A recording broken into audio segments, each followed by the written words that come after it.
So magandang araw po sa ating lahat mga ka-TH. So for today's video, meron tayong dito, dumating na metal detector na Xterra Pro ng Minelab.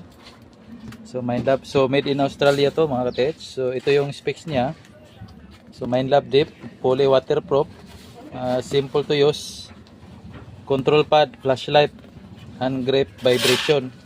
So yung vibration na to, yung walang tunog, babibrate lang. Para hindi tayo marinig ng mga dyan, mga ibang tao o ng mga marites.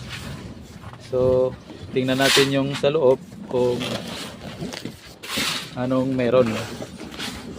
Made in Australia to mga ka-TH, branded to. Ito yung unit yan.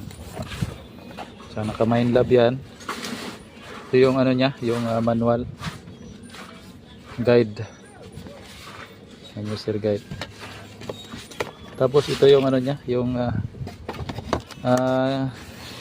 handle pala. Ito yung main unit. Yan.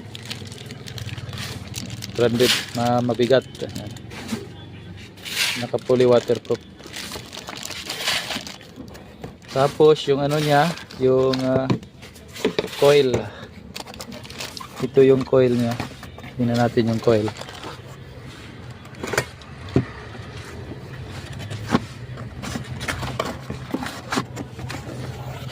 Nasa ilalim.